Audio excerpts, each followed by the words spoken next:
2024 December నెల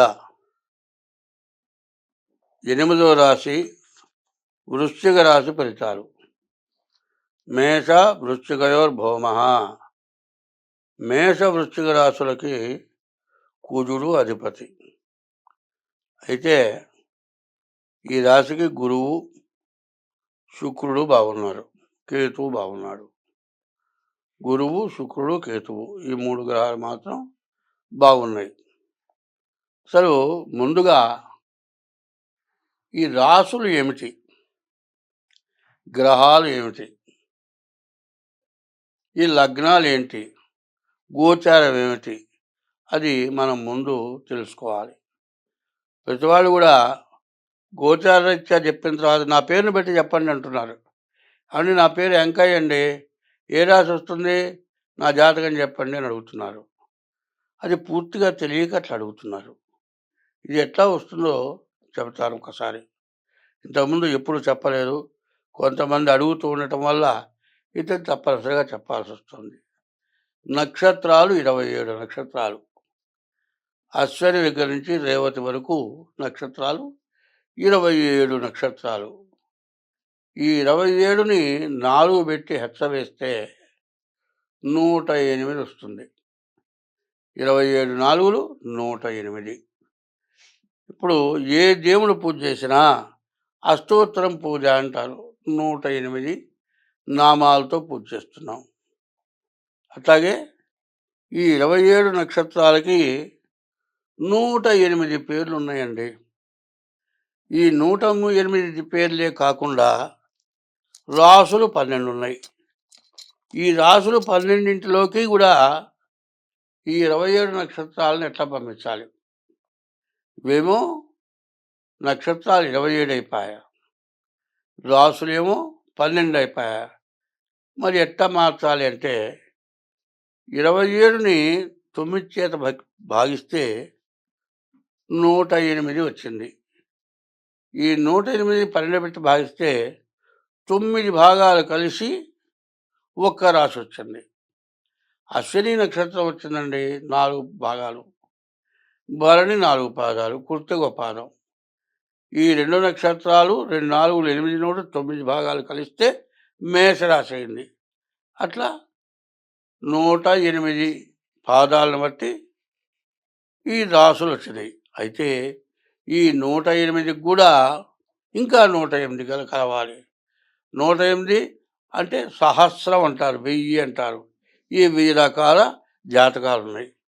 ఒకటే రాశికి కనీసం 9 రకాల జాతకాలు కనపడతాయి. ఇట్లా వీటిని కనుక్కోవాలంటే చాలా కష్టపడాలి. ఒకప్పుడు తమిళనాడులో నాడీ జ్యోతిష్యం అని ఉండేది. ఆ నాడీ జ్యోతిష్యం బొట్నవేలి ముద్రల మీద చెప్పేవాళ్ళు.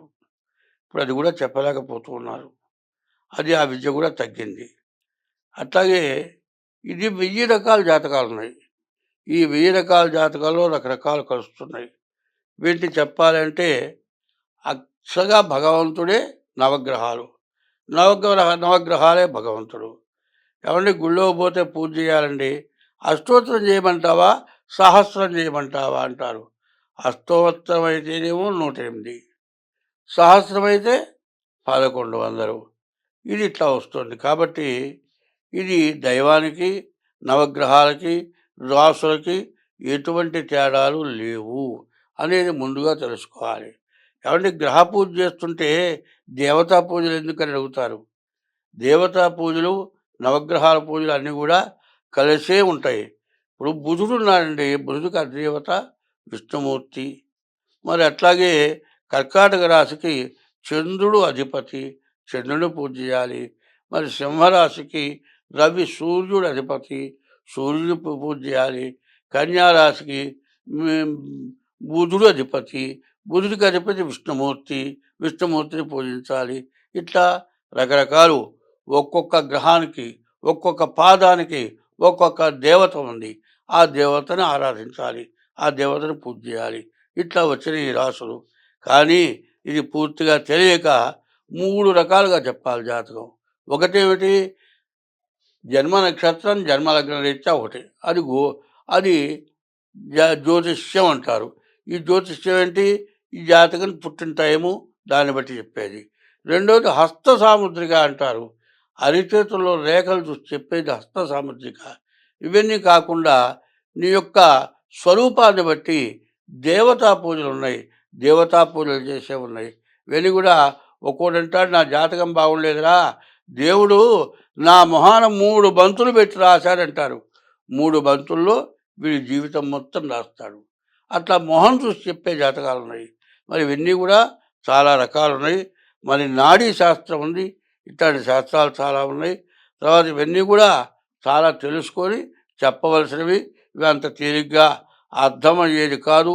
సద్గురువు దగ్గర నేర్చుకున్న వాళ్ళు చెప్పే జాతకమే విపరీతమైన మంచి మేలు చేసేటువంటి జాతకాలు. అయితే ఇప్పుడు చెప్పబోయేది మనం వృశ్చిక రాశి ఫలితాలు. వృశ్చిక రాశికి కేతువు బాగున్నాడు, గురువు బాగున్నాడు, శుక్రుడు బాగున్నాడు. కేతువు మంచి జ్ఞానాన్ని కలుగజేస్తాడు. అట్లాగే శుక్రుడు వివాహం కలుగజేస్తాడు, మంచి భార్యనిస్తాడు. గురువు విద్యనిస్తాడు. అందులో గురువు సప్తమంలో ఉన్నాడు, మంచి జ్ఞానాన్ని ఇస్తాడు. భార్య మంచి డైరెక్షన్ ఇస్తుంది. ఎంతో అభివృద్ధి రావడానికి పూర్తిగా అవకాశం ఉన్నది. కానీ ఇందులో 3 గ్రహాలే, అంటే 8 గ్రహాల్లో 3 గ్రహాలే బాగున్నాయి. 3 గ్రహాలు పోతే 5 గ్రహాలు బాగాలేవు. బాగుండని గ్రహాలు ఏమిటాయంటే కుజుడు, బుధుడు, రవి, శుక్రుడు, కుజుడు, బుధుడు, రవి, శని, రాహు. ఈ గ్రహాలు బాగాలేవు. శని అర్ధాష్టమంలో ఉన్నాడు, చాలా నష్టపరుస్తాడు. అనవసరమైన దండ ఖర్చులు తెచ్చిపెడతాడు. రవి బాగాలేడు, ఆరోగ్యం మీద దెబ్బతీస్తాడు. రాహు ఉన్నాడు, పక్క వాళ్ళ స్నేహితుల వల్ల సర్వనాశనం చేస్తాడు. కుజుడు నీచలో ఉన్నాడు, కుజుడు వల్ల చాలా నష్ట కష్టాలు జరగటానికి బాగా అవకాశాలు ఉన్నాయి. కేతువు వల్ల మంచి జ్ఞానం కలుగుతుంది. గురువు వల్ల మంచి ఉద్యోగం, విద్య, మరి భార్య చాలా ఉపయోగపడే భార్య వస్తుంది. ఎటువంటి భార్య అంటే కార్యేషు దాసి, నీకు పనిచేసి పెట్టడానికి దాసీదాల్లాగా పనిచేస్తుందట. కరణేషు మంత్రి, నీకు ఇచ్చే మరి నీకు బాధ్యత తెలియపరిచే దాంట్లో మంత్రిలాగా ఉంటుందట. భోజ్యేషు మాత, భోజనం పెట్టే చోట తల్లిలాగా ఉంటుందట. శయనేషు రంభ, నీతో సంభోగం చేసేప్పుడు రంభలాగా ఉంటుందిట. షట్కర్మయుక్త, 6 రకాల పద్ధతుల్లో భార్య ఉంటుంది. అన్ని రకాలుగా కూడా ఈ రాశి వాళ్ళకి భార్య ఉపయోగపడి మేలు చేస్తుంది. కానీ తను సద్వినియోగం చేసుకోవాలంటే ఉన్న గ్రహాల్లో మరి 3 గ్రహాలే బాగున్నాయి, 5 గ్రహాలు బాగాలేవు. ఆ బాగుండని గ్రహాలు ఎట్లా ఉన్నాయి మీ జాతక రీత్యా చూపించుకొని, మీ జాతకం చూపించుకొని దానికి తగిన శాంతి చేసుకోవాలి. ఏమంటే మాకు డేట్ ఆఫ్ బర్త్ లేదండి, ఎట్లాగంటే మీ హస్త సాముద్రిక ద్వారా అయినా సరే మీ జాతకం చూపించుకోండి, మీకు అన్ని విధాలా బాగుంటుంది. కేతువు 11ంట ఉన్నాడు అంటే అటువంటి రోజు దొరకడం చాలా కష్టం. కేతువు చాలా మంచి స్థానంలో ఉన్నాడు. కాబట్టి దాన్ని సద్వినియోగం చేసుకుంటే మీరు ఎంతైనా బాగుపడతారు, ఎంతైనా మేలు జరుగుతుంది. కాబట్టి మీరు మంచి లాభాల్ని పొందాలి. ఏమిటి? గురువు వల్ల విద్య, మంచి ఉత్తమురాలైనటువంటి భార్య, మంచి జ్ఞానం చేసే జ్ఞానం. భగవంతుడు మనకి ఎట్లా మేలు చేస్తాడో అంత మనం మేలు పొంది ఇంకోటికి మేలు చేసేటువంటి శక్తినిచ్చేటువంటి కేతువు బాగున్నాడు. ఈ ముగ్గురిని సద్వినియోగం చేసుకోవాలంటే మీ జాతకం చూపించుకోండి, మీకు అన్ని విధాలా కలిసి వస్తుంది, అన్ని విధాలా బాగుంటుంది. స్వస్తి. ఉపోద్ఘాతము అంటారు. ఉపోద్ఘాతం అనగా ఈ 12 రాసులకి కూడా కలిసి వచ్చేటువంటి ఉపోద్ఘాతం. 2024 నుండి 2026 వరకు కూడా ఈ 3 సంవత్సరాలు కూడా అందరికీ కూడా చాలా గడ్డు సమస్యలు. ప్రతి వాళ్ళు కూడా సమస్యలతో బాధపడేటువంటి రోజులు అవటం చేత ప్రతి వాళ్ళు కూడా ఏ ఒక్క గ్రహం బాగుండకపోయినా దానికి తగిన దోషం పోవటానికి ఉపశమనం చేసుకోవాలి. ఎందుకు అంటే నిన్నటిదాకా గురువు వక్రించున్నాడు, ఇప్పుడు కుజుడు వక్రించి ఉన్నాడు. ఇట్లా ఉండడం చేత సమస్యలు బాగా పెరిగిపోతూ ఉన్నాయి. 2026 వరకు కూడా పూర్తి సమస్యలు. గ్రహాలు సరైనటువంటి స్థితుల్లో లేవు.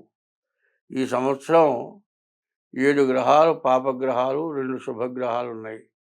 అందువల్ల పాపగ్రహాల యొక్క బలం ఎక్కువ అవ్వటం చేత మంచివాళ్ళు బతకటానికి చాలా కష్టతరమైనటువంటి రోజులు. కాబట్టి ఇది ఏ రకంగా దెబ్బతీస్తుంది అంటే విద్యలో, ఉద్యోగంలో, వ్యాపారంలో, ఆరోగ్యంలో, కుటుంబ మరి భార్యాభర్త, తల్లి బిడ్డలు, తండ్రి కొడుకులు వివాహం కావటానికి కానీ, వివాహం అయిన తర్వాత కానీ సమస్యలు ఎక్కువైపోయి చాలా బాధలు పడటానికి సమస్యలు బాగా ఎక్కువగా ఉన్నాయి. అందులో ముఖ్యంగా చెప్పేది ఏంటంటే వివాహం కావటమే కష్టమవుతుంది. వివాహం అయిన తర్వాత వాళ్ళిద్దరికీ కుదరక విడిపోయే పరిస్థితులు వస్తున్నాయి. తల్లిదండ్రులకి అన్నం పెట్టక వాళ్ళు ఇబ్బందులు పడుతున్నారు. ఇటువంటి మహాపాపాలు ఎందుకు జరుగుతున్నాయంటే పాపగ్రహ వీక్షణ వల్ల జరుగుతూ ఉన్నాయి. కాబట్టి ఇది మేషరాశి దగ్గర నుంచి మీనరాశి వరకు కూడా ఇది వర్తిస్తుంది. కాబట్టి దీన్ని ప్రత్యేకించి అందరూ గుర్తుపెట్టుకోండి.